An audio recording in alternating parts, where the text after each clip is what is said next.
നമസ്കാരം. പുനർജനി ആയുർവേദ കോളേജിന്റെ പുതിയൊരു വീഡിയോയിലേക്ക് പോവാം.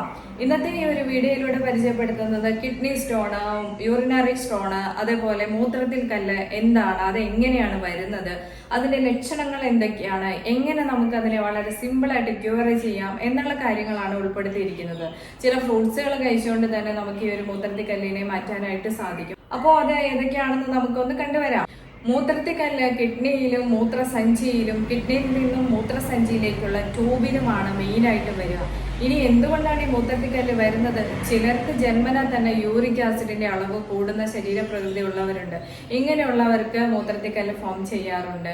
യൂറിക് ആസിഡ്, കാൽസ്യം ഓക്സിഡന്റ് എന്നീ ദ്രാവകങ്ങളുടെ അളവ് കൂടിയിട്ട് അത് ക്രിസ്റ്റലൈസ്ഡ് ആയിട്ട് മാറി ഫോം ചെയ്തിട്ട് ക്രിസ്റ്റലൈസ് ചെയ്ത് സ്റ്റോൺ ആയിട്ട് മാറാറുണ്ട്. മെയിനായിട്ടും ഇത് വരുന്നത് എന്തുകൊണ്ടാണ്?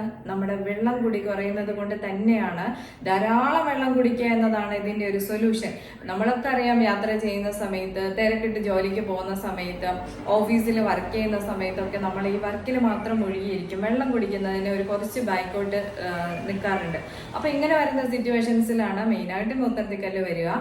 യൂറിൻ പാസ് ചെയ്യുന്ന സമയത്ത് ചെറിയ രീതിയിൽ പഴുപ്പുണ്ടാവുക, അതേപോലെ ബ്ലഡ് വരിക, ഇതൊക്കെയാണ് ഇതിന്റെ ലക്ഷണങ്ങൾ. നല്ല പെയിൻ ഉണ്ടാവുക യൂറിൻ പോകുമ്പം. ഇതൊക്കെ ആദ്യം നമ്മൾ വിചാരിക്കും യൂറിനറി ഇൻഫെക്ഷൻ ആയിരിക്കാം എന്ന് വിചാരിക്കും. അടിവയറിൽ അസഹനീയമായിട്ടുള്ള വേദന ഉണ്ടാവുക, ഇങ്ങനെയൊക്കെ വന്നിട്ടുണ്ടെങ്കിൽ ഡോക്ടറെ കൺസൾട്ട് ചെയ്യുക. ചില മെഡിക്കൽ ചെക്കപ്പുകൾ എടുക്കുക. കിഡ്നി സ്റ്റോൺ ആണ് എന്ന് ഉറപ്പ് വരുത്തി കഴിഞ്ഞാൽ, അതിന്റെ സ്റ്റാർട്ടിംഗ് ആണെങ്കിൽ നമുക്ക് ചില മെഡിസിൻസ് കഴിച്ചുകൊണ്ട് തന്നെ ഇതിനെ മാറ്റാനായിട്ട് സാധിക്കും. അപ്പൊ മറന്നു പോകരുത്, വെള്ളം ധാരാളമായിട്ട് കുടിക്കുക. ഇനിയോ നമുക്ക് ചില ഫ്രൂട്ട്സുകൾ കഴിച്ചിട്ട് ഇതിനെ ഒന്ന് പ്രിവെന്റ് ചെയ്യാം. അത് ഏതൊക്കെയാണെന്ന് ചോദിച്ചാൽ സിട്രസ് ഫ്രൂട്ടുകൾ. എന്തൊക്കെയാണ് ആ ഫ്രൂട്ടുകൾ?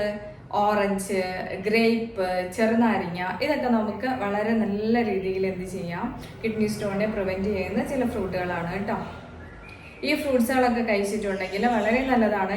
കിഡ്നി സ്റ്റോണിനെ നമുക്ക് കൺട്രോൾ ചെയ്യാനായിട്ട് പറ്റും. ഈ കിഡ്നി സ്റ്റോൺ ആണെങ്കിൽ നമുക്ക് എന്ത് ചെയ്യണം? കാൽസ്യവും വൈറ്റമിൻ ഡിയും കറക്റ്റ് ആണോ എന്നറിയാൻ വേണ്ടിയിട്ട് ഒരു ബ്ലഡ് ചെക്കപ്പ് നടത്തണം.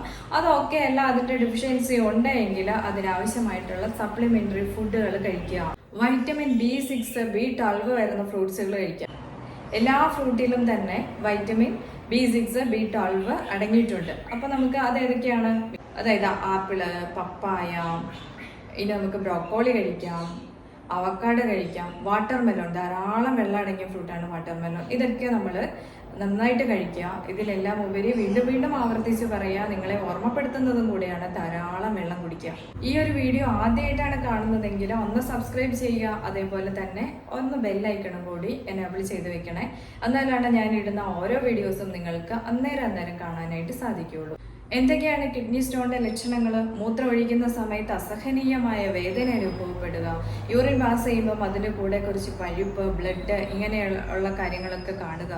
മാത്രമല്ല അടിവയറിൽ ഭയങ്കര വേദന ഉണ്ടാകുക. ആദ്യമൊക്കെ നമ്മൾ വിചാരിക്കും ഇത് ചിലപ്പോൾ വെള്ളം കുടിക്കാത്തത് കൊണ്ടായിരിക്കാം, യൂറിനറി ഇൻഫെക്ഷൻ ആയിരിക്കാം എന്നൊക്കെ വിചാരിക്കും.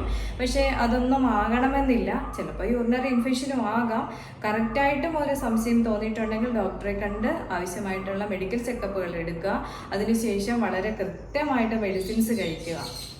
എൻ്റെ അടുത്ത് വരുന്ന പല പേഷ്യൻസും പറയാറുള്ളത്, ഡോക്ടർ യൂറിനറി ഇൻഫെക്ഷൻ ആണെന്ന് തോന്നുന്നു, ഭയങ്കര വയറുവേദനയാണ്, വയറിൻ്റെ ഒരു സൈഡിലിരുന്ന് നല്ല വേദനയാണ്, മൂത്രം അയക്കുമ്പോൾ കുറച്ച് പഴുപ്പ് പോവാറുണ്ട്, ചെറിയൊരു ബ്ലഡും ഉണ്ട്, അത് ഇൻഫെക്ഷൻ കൂടിയത് കൊണ്ടാണോ എന്നാണ് ചോദിക്കാറ്.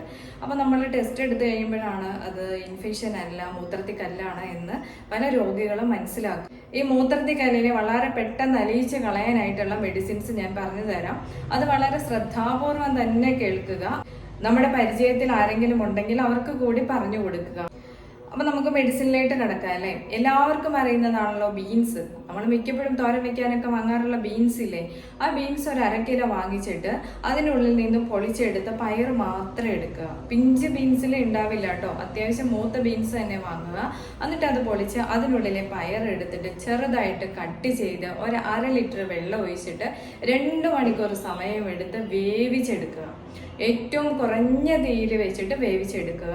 ഈ വേവിച്ചെടുത്ത പയറിനെ എന്ത് ചെയ്യണം? മിക്സിയിൽ ഇട്ടിട്ടോ അരകല്ലിൽ വെച്ചിട്ടോ നന്നായിട്ട് അരച്ചെടുക്കുക.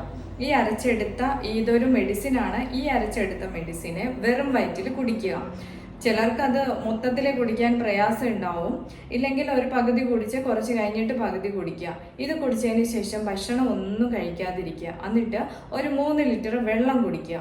3 ലിറ്റർ വെള്ളം മാത്രം കുടിച്ച് ഇനി നമുക്ക് വിശക്കുന്നു എന്നുണ്ടെങ്കിൽ കഞ്ഞി കുടിക്കുക അന്നത്തെ ദിവസം. ഇങ്ങനെ കഴിച്ചു കഴിഞ്ഞിട്ട് നമ്മളൊന്ന് വെയിറ്റ് ചെയ്താൽ വൈകുന്നേരം ആകുമ്പോഴേക്കും ഈ ഒരു മൂത്രത്തിൽ കല്ല് അലിഞ്ഞു പോകുന്നതായിട്ട് നമുക്ക് കാണാൻ പറ്റും. ഇനി വേറൊന്നാണ് മുരിങ്ങയുടെ വേര്. നിങ്ങൾക്കറിയാലോ, എല്ലാ വീട്ടിലും ഉണ്ടാവുമല്ലോ മുരിങ്ങ. ഈ മുരിങ്ങയുടെ ഒരു വേര്, ചെറിയ വേരല്ല, അത്യാവശ്യം വലിപ്പമുള്ള വേര് മാന്തി എടുക്കുക.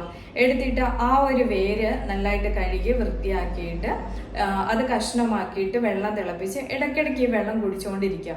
ഈ ഒരു മുരിങ്ങയുടെ വേര് കംപ്ലീറ്റ് ആയിട്ടും തീരുന്നതിന് മുമ്പായിട്ട് തന്നെ നിങ്ങളുടെ കിഡ്നി സ്റ്റോൺ പോയിട്ടുണ്ടാവും.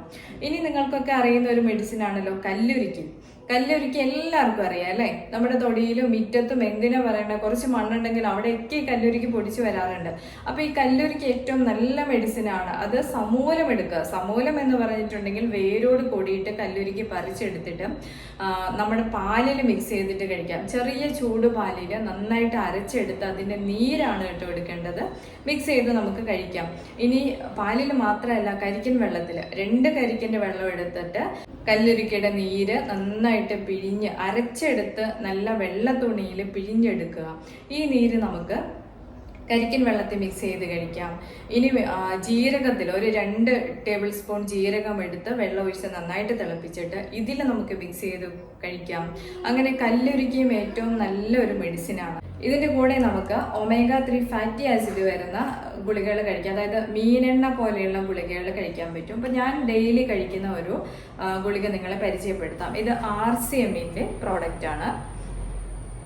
ന്യൂട്രി ചാർജ് വെച്ച് ഒമേഗയാണിത്. ഇത് ഡെയിലി ഞാൻ എല്ലാ ദിവസവും കഴിക്കാറുണ്ട്. ഡെയിലി കഴിച്ചാൽ അത്രയും നല്ലതാണ്. ഈ ഒരു ഒമേഗയുടെ പ്രത്യേകത നമുക്ക് ഈ കിഡ്നി സ്റ്റോണിന് മാത്രമല്ല മറ്റു പല അസുഖങ്ങൾക്കും വളരെ നല്ലതാണ്. ഇനി ഒരിക്കൽ അടുത്തൊരു വീഡിയോയിൽ ഇതിന്റെ ഡീറ്റെയിൽഡ് ആയിട്ടുള്ള കാര്യങ്ങൾ പറഞ്ഞു തരാം. ഇനി നമുക്ക് അടുത്തൊരു വീഡിയോ ആയിട്ട് വീണ്ടും കാണാം.